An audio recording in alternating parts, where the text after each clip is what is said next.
మన ప్రభువును రక్షకుడైన యేసుక్రీస్తు పరిశుద్ధ నామమున వందనాలు. ప్రియదేవుని సంగమా, ప్రియదేవుని బిడ్డలారా, మన ఉదయకాల సమయం దేవుని వాక్యాన్ని ధ్యానించడానికి ముందుగా ప్రార్థన చేసుకుందాం. కృపగల తండ్రి, దయగల మహేశయ్య, నీ బంగారు పాదాలకు లెక్కలేని వందనాలు, స్తుతులు, స్తోత్రములు. గతించిన రాత్రి అంతా నీ రేఖల చాటుని కాచి కాపాడి సంరక్షించిన దేవ, మన ఉదయకాల సమయం సజ్జ లెక్కని చేరి ప్రార్థించుండగా వాక్యమైన దేవుడు వాక్యం ద్వారా నాతో మాతో మాట్లాడి మీరే మహిమ గంట ప్రభావాలు పొందమని యేసునామమున అడుగుచున్నాము తండ్రి, ఆమేన్. ప్రియదేవుని సంగమా, ప్రియదేవుని బిడ్డలను ఎడదనకు ఏర్పాటు చేసిన ఒక భాగము లెంటులోని 3వ ఆదివారం కొరకు ఏర్పాటు చేయబడిన సువార్త వాక్య భాగము యోహాను సువార్త 8వ అధ్యాయము 42 నుంచి 50 వచనములు ఈ విధంగా రాయబడినవి. లెంటులోని 3వ ఆదివారం కొరకు ఏర్పాటు చేయబడిన సువార్త వాక్య భాగము యోహాను సువార్త 8వ అధ్యాయము 42 నుంచి 51 వచనములు ఈ విధంగా రాయబడినవి. యేసు వారితో ఇట్లా, నేను దేవుడు మీ తండ్రి అయిన ఎడల మీరు నన్ను ప్రేమింతురు. నేను దేవుని యొద్ద నుండి బయలుదేరి వచ్చి ఉన్నాను. నా అంతటా నేనే వచ్చి ఉండలేదు, ఆయన నన్ను పంపెను. మీరెలా నా మాటలు గ్రహింపకున్నారు? మీరు నా బోధ విననేరకుండుట వలననే కదా. ప్రియదేవుని సంగమా, ప్రియదేవుని బిడ్డలారా, యేసుక్రీస్తు ప్రభువారు తండ్రి యొక్క చిత్తాన్ని జరిగిస్తూ, తండ్రి ఉద్దేశాలను తెలియజేస్తూ అనేకమైన సంగతులను, పరలోక సంబంధమైన విషయాలను ఆనాడు ప్రజలకు, జనాంగానికి చెప్తున్నప్పుడు మరి కొందరు విశ్వసించరు, కొందరు విశ్వసించకపోయారు. అయితే లోకానుసారంగా, శరీరానుసారంగా మరి జీవించేవారు ప్రభు యొక్క మాటలను గ్రహింపకున్నారు. ఎవరైతే ప్రభువుని ఎరిగిన వారే ఉన్నారో, ప్రభు మాటలందు వాక్యమందు విశ్వాసం ఉంచి ఉన్నారో, వారు తండ్రి చిత్తాన్ని జరిగించిన వారే ఉన్నారు. కాబట్టి ఇక్కడ భక్తుడైన యోహాను ద్వారా ఈ మాటలను పరిశుద్ధాత్మ దేవుడు రాయించడం జరిగింది. అందుకనే యేసు వారితో ఇట్ట, నేను ప్రభు చెప్తున్నారేమని, దేవుడు మీ తండ్రి అయిన ఎడల మీరు నన్ను ప్రేమింతురు అంటున్నాడు. తండ్రి అయిన దేవుడు తను ఎలాగైతే ప్రేమించి ఈ లోకానికి పంపించారో, అలాగా ప్రభువుని ఎరిగిన వారు తండ్రిని కూడా ఎరిగిన వారే ఉంటారని, తండ్రి చేత ప్రభువుని ప్రేమించేవారే ఉంటారనే విషయాన్ని ప్రభు అక్కడ గుర్తు చేశారు. నేను దేవుని యొద్ద నుండి బయలుదేరి వచ్చున్నాను అంటున్నాడు. అంటే తండ్రి నన్ను పంపించారు కాబట్టి, ఆ తండ్రి ప్రేమ నేను కలిగి ఉన్నాను కాబట్టి, నన్ను ప్రేమించేవారు తండ్రి ప్రేమను కలిగిన వారే ఉన్నారు. కాబట్టి ఆ ప్రేమ అంటే తండ్రితో, కుమారునితో, నేడు ఆదరణకర్త అయిన పరిశుద్ధాత్మతో అది కొనసాగేదనే విషయాన్ని ప్రభువు గుర్తు చేశారు. నా అంతటా నేనే వచ్చి ఉండలేదు, ఆయన నన్ను పంపెను అంటున్నారు. అంటే తండ్రి యొక్క ఉద్దేశంలో, తండ్రి యొక్క ఆలోచనలో, ఆయన పంపిన విధానాన్ని బట్టి నేను వచ్చాను తప్ప నా అంతటిగా నేను రావటం కాదు అంటున్నారు. అంటే ఏ ఉద్దేశంతో తండ్రి కుమారుని పంపించారంటే, మానవుని మీద ఉన్న పాపము, మరణం ఏదైతే ఉందో దాన్ని తొలగించడానికి, ఆ మరణాన్ని, పాపాన్ని తీసివేయడానికి తండ్రి తన కుమారుని శరీరధారిగా మన మధ్యకు నడిపించారు. కాబట్టి ఇక్కడ ప్రభు చెప్తున్న మాట, దేవుడు మీ తండ్రి అయిన ఎడల మీరు నన్ను ప్రేమింతురు అంటున్నాడు. అంటే తండ్రి యొక్క ప్రేమ మీరు కలిగి ఉంటే ఆ ప్రేమ చేత మీరు నన్ను ప్రేమించేవారు. కాబట్టి నేను దేవుని యొద్ద నుండి బయలుదేరి వచ్చున్నాను అంటున్నాడు. కాబట్టి తండ్రి కుమారుల యొక్క ప్రేమ మనము కలిగి ఉండాలి. ఈ తండ్రి కుమారుల యొక్క ప్రేమ మనం కలిగి ఉంటే అది మనల్ని నడిపిస్తుంది. కాబట్టి నా అంతటి నేనే వచ్చి ఉండలేదు, ఆయన నన్ను పంపాను అంటున్నాడు. కాబట్టి ఇక్కడ ప్రభు వచ్చిన సందర్భాన్ని, ప్రభు వచ్చిన విధానాన్ని మనం చూచినప్పుడు తండ్రితో కుమారుడు నిత్యము నివసించువాడే ఉన్నాడనే విషయాన్ని మనం గ్రహించాలి. మీరు ఎలాగ నా మాటలు గ్రహింపకున్నారు? మీరు నా బోధ విననేరకుండుట వలననే కదా. అంటే ప్రభు చెప్పిన మాటలను వినకపోవడం వల్లే, ప్రభు చెప్పిన విషయాలు గ్రహించకపోవడం వల్లే మీరు తండ్రిని సమీపించలేకపోతున్నారు. ఇప్పుడు తండ్రి ప్రేమ మీరు కలిగి ఉంటే నా మాటలను, నా యొక్క విషయాలను, నా బోధలను మీరు అంగీకరించేవారు. ఇప్పుడు తండ్రి మాట, కుమారుని యొక్క బోధలు ఇవన్నీ ఒకటే ఉన్నవనే విషయాన్ని ప్రభు అక్కడ వారికి గుర్తు చేశారు. అయితే వారి హృదయాలు ఎలా ఉన్నాయో ప్రభు ఇక్కడ చెప్తున్నారు. ఏమని? మీరు మీ తండ్రి యగు అపవాది సంబంధులు, మీ తండ్రి దురాశలు నెరవేర్చుగోరుచున్నారు గది, ఆది నుండి వాడు నరహంతకుడై ఉండి సత్యమందు నిలిచినవాడు కాడు. వాని యందు సత్యమే లేదు. వాడు అబద్ధమాడునప్పుడు తన స్వభావమును అనుసరించియే మాటలాడును. వాడు అబద్ధికుడును అబద్ధమునకు జనకుడై ఉన్నాడు. ఇక్కడ ప్రభువు చెప్తున్నాడు, అపవాది బిడ్డలు, అపవాది ఆలోచనలు, అపవాది తలంపులు. ఈ అపవాది నాశనపుత్రుడు, అంటే తండ్రిని కుమారుని ఎరగనియక పరిశుద్ధాత్మందు నిలిచి ఉండక మిమ్మలను పాపములోనికి మరణములోనికి నడిపించేవాడు. కాబట్టి మీరు నా మాట కానీ తండ్రి మాట కానీ మీరు వినకపోతున్నారంటే కారణం ఏంటంటే మీరు అపవాది యొక్క మాటలు వింటున్నారు. అంటే ఈ అపవాది మిమ్మల్ని ఎలాంటి స్థితుల్లోకి తీసుకెళ్తాడో, ఆ అపవాది మనస్సు ఎలాంటిదో ప్రభు ఇక్కడ చెప్పారు. అందుకనే మీరు మీ తండ్రి యొక్క అపవాది సంబంధులు అంటున్నాడు. అనగా ఎవరో సాతాను సంబంధులు, సాతాను యొక్క దృష్టిని, సాతాను యొక్క ఉద్దేశాన్ని, సాతాను యొక్క ఆలోచనను మీరు కలిగి ఉంటున్నారు. కాబట్టి మీ తండ్రి దురాశలు నెరవేర్చుకోరుచున్నారు అంటాడు. అంటే అపవాది యొక్క ఆలోచనలే మీరు చేస్తున్నారు తప్ప పరసంబంధమైన తండ్రి యొక్క చిత్తాన్ని, నా మాటను మీరు అంగీకరించట్లేదు. ఆది నుండి వాడు నరహంతకుడై ఉండి అంటాడు. అంటే ఆది తల్లిదండ్రులను ఎలాగైతే వారికి మరణాన్ని అప్పచెప్పాడో, మరి వారు ఏదైనా తోటలో ఉన్నప్పుడు వారి తినకూడదని దేవుడు చెప్పినప్పుడు అది తినొచ్చు, అది తినదన్నాను మీరు దేవతల వల్ల అయిపోతారని చెప్పి మోసపరిచి వారిని మరణానికి అప్పచెప్పిన ఆ అపవాదిని గురించి ప్రభు ఇక్కడ చెప్తున్నాడు.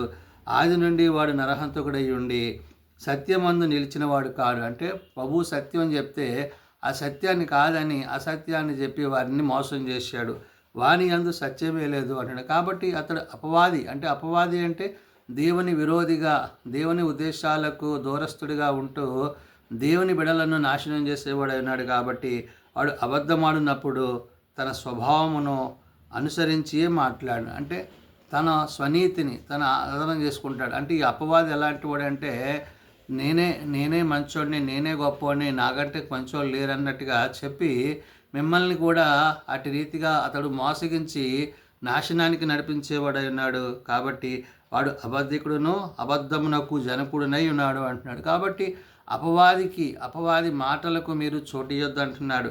నేను సత్యమునే చెప్పుచున్నాను గనుక మీరు నన్ను నమ్మరు. అంటే ఇప్పుడు ప్రభు చెప్పే మాటలు అవి పర సంబంధమైనవి, దైవ సంబంధమైనది, ఆత్మీయమైనది, విశ్వాసంలో మనం నిలిచేది, మరణం నుండి మనం తప్పించే మాటలు ప్రభు చెప్తే వారు వినట్లేదు. కాబట్టి ఇక్కడ ప్రభు అదే అంటున్నాడు, నేను సత్యమునే చెప్పుచున్నాను గనుక మీరు నన్ను నమ్మరు.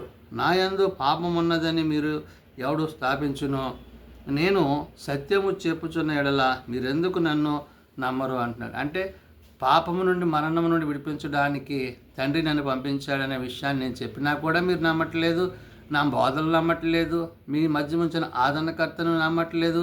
అంటే ఇవన్నీ కారణం ఏంటంటే మీ హృదయాలలో అపవాదికి చోటిచ్చారు. కాబట్టి మీరు అపవాద సంబంధులుగా ఉన్నారని చెప్తూ దేవుని సంబంధమైన వాడు దేవుని మాట వినను, మీరు దేవుని సంబంధులు కారు కనుక మీరు వినరని చెప్పాను. కాబట్టి మీరు వినకపోవడానికి కారణం ఏంటంటే మీ హృదయాల్లో అపవాదికి చోటిచ్చారు, అపవాది నివసిస్తున్నాడు. కాబట్టి మీరు అపవాది సంబంధులని ప్రభు అక్కడ వారి గురించి మాట్లాడి, అందుకు ఆయన అంటే ఈ విషయాలన్నీ చెప్తున్నప్పుడు మరి దేవుని మాటలను వారు గ్రహించక దేవుని మాటలను విడిచిన వారే ఉన్నారు. కాబట్టి ప్రభువు ఈ విషయాలను చెప్తున్నప్పుడు వారి యొక్క తలంపులు ఎలాంటివో అక్కడ యోహాను గారు గుర్తు చేశారు. అందుకు యూదులు, నీవు సమరయుడవు, దయ్యము పట్టిన వాడవు అని మేము చెప్పుట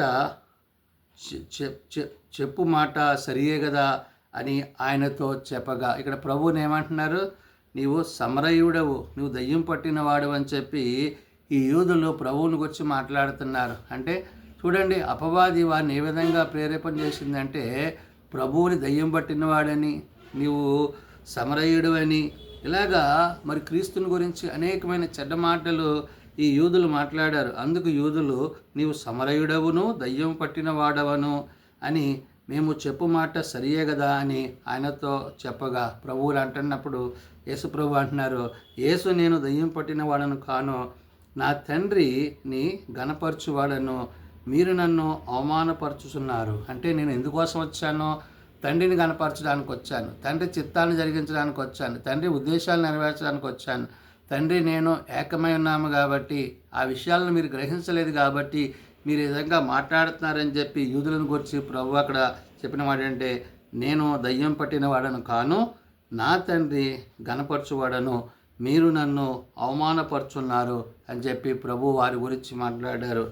నేను నా మహిమను వెదకుటలేదు, వెదకుచు తీర్పు తీర్చు ఉండువాడొకడు కలడు అంటున్నాడు. అంటే ఎవరో అపవాది ఏం చేస్తాడు? తన గొప్ప తన యొక్క ఉద్దేశాలే చెప్పేవాడే తప్ప మరి ప్రభు యొక్క ఉద్దేశాన్ని కానీ తండ్రి యొక్క ఉద్దేశాన్ని కానీ పరసంబంధ విషయాలు కానీ మీతో చెప్పడు. కాబట్టి మీరు అపవాది సంబంధమైన తలంపులు కలిగి ఉన్నారు కాబట్టి ఈ విధంగా నన్ను గురించి మాట్లాడతారని ప్రభు అక్కడ చెప్తున్నారు.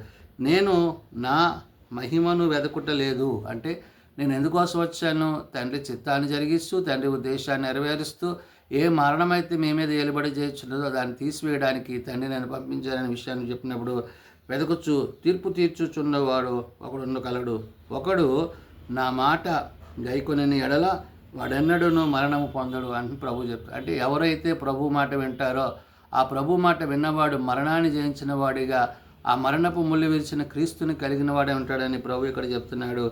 అందుకనే ఒకడు నా మాట గైకొని ఎడల వాడెన్నడూను మరణము పొందడని మీతో నిశ్చయముగా చెప్పుచున్నానని ఉత్తరమిచ్చాను. కాబట్టి క్రీస్తునందున్న వానికి ఏ శిక్షా విధియు లేదు. ఆయన మన కొరకు చేసిన ఆ యొక్క శిలువ యాగం ఏదైతే ఉందో, మరణ త్యాగం ఏదైతే ఉందో, ఆయన మరణాన్ని గెలిచి మనలను నేడు నిత్యరాజ్యానికి తీసుకెళ్ళడానికి ప్రభు తిరిగి రాబోతున్నాడు. కాబట్టి ఎవరైతే దేవుని బిడలైన వారు ఉంటారో వారు ప్రభువుని కలిగి ఉంటారు, తండ్రిని కలిగి ఉంటారు. ఎవరైతే ప్రభువుని తండ్రిని కలగక మరి దూరంగా ఉంటారో వారు అపవాది సంబంధులుగా సాతాను బిడ్డలుగా ఉంటారు. కాబట్టి మనము దేవుని బిడ్డలుగా ఉండాలని ప్రభు తలస్తున్నారు. కాబట్టి మరణాన్ని గెలిచిన క్రీస్తుని కలిగి ఆ మరణపు మేలు గెలిచిన క్రీస్తుని అందుకు జీవించే వారమే ప్రభు తిరిగి రాబోతున్నప్పుడు ఆయన ఎదుర్కోవడానికి కావలసిన ఆత్మీయ నడిపింపును ఆత్మీయ సిద్ధపాటును మనమందరము కలిగి ఉండాలని పరిశుద్ధాత్మ దేవుడు భక్తుడైన యోహాను ద్వారా తెలియజేస్తున్న మాటలు. ప్రార్థన చేసుకుందాం. ప్రేమ నమ్మకం కలిగిన మా తండ్రి, కృప కలిగిన దేవ, నిజమైన ఆయన తండ్రి, నీ చిత్తాన్ని నీ కుమారుని ద్వారా మాకు బయలుపరిచినప్పుడు ఆనాడు వారు విని విశ్వసించక విడిచిపెట్టి ఉన్నారు. నేడైతే నాయన మరి అంతటా అందరూ మారు మనసు కలిగి పాపక్షమాపణ కలిగి నీ నిత్యరాజ్యమందు చేరగలుగుటకు నీవు మా మధ్య ఉంచిన ఆదరణకర్త అయిన పరిశుద్ధాత్మని యొక్క సహాయం చేత నేడు మరలా నాయన ఈ విషయాలను మీరు మాకు తెలియజేశారు. తండ్రి యందు కుమారుని, కుమారుని యందు తండ్రిని కలిగిన వాడే పరలోకమునకు చేరువాడును, నిత్యరాజ్యాన్ని జయించేవాడే అంటాడు. ఒకవేళ ఆ విధంగా కాక అపవాది చేత సాతాను చేత శోధింపబడుతూ అపవాది సంబంధంగా ఉండేవాడు మరణాన్ని కోరువాడే అంటాడు. కాబట్టి నాయన మరణాన్ని గెలిచిన నిన్ను బట్టి, నీవు చూపిన ప్రేమను బట్టి మేము నీ యందు నిలుచుటకు జీవించుటకు నీ సహాయము మాకు దయచేయండి. మేము బలహీనం ప్రభా బలపరచు, మేము రోగులం ప్రభా స్వస్థపరచు. మీ చేతి గాయముల చేత మాకు స్వస్థతను ఆరోగ్యంలో దయచేయండి. ప్రభా నీ వచ్చినప్పుడు నీ యందు మేము నిలిచినట్లు మా అందరికీ నీ ఆత్మను అనుగ్రహించమని దినపరిచర్యల సేవలో మీ సన్నిధి మాపై నుంచి మేము అడుగుచున్నాం. చిన్న బిడ్డలు, యవనులు, పెద్దలు, వృద్ధులు ప్రతి వారిని వాని తరగతులు చొప్పున ఆశీర్వదించి దీవించి మీరు ఎక్కల చాటును బలపరిచి భద్రపరిచి సంరక్షించమని మీ కృపచేత నింపమని యేసునామమున ప్రార్థించి వేడుకొనుచున్నాం తండ్రి. ఆమెన్. పరలోకమందున్న మా తండ్రి, నీ నామం పరిశుద్ధపరచబడుగాక, నీ రాజ్యం వచ్చుగాక, నీ చిత్తం పరలోకమందు నెరవేర్చినట్లు భూమి మీద నెరవేరుగాక. మానదిన ఆహ్నేడు మాకు దయచేయము. మరల ప్రార్థన చేసిన వారిని మేము క్షమించున్న ప్రకారం మా అపరాధములను క్షమించుము. శోధనలో ఏకాదశులను తప్పించుము. రాజ్యము, శక్తి, మహిమ నిరంతరము నీవే నావు తండ్రి. ఆమెన్. మన పరమ తండ్రి దేవుని ప్రేమ, ప్రభువైన యేసుక్రీస్తు కృప, ఆదరణకర్త అయిన పరిశుద్ధాత్మ సహాయము సదా తోడయండి సంరక్షించునుగాక. ఆమెన్.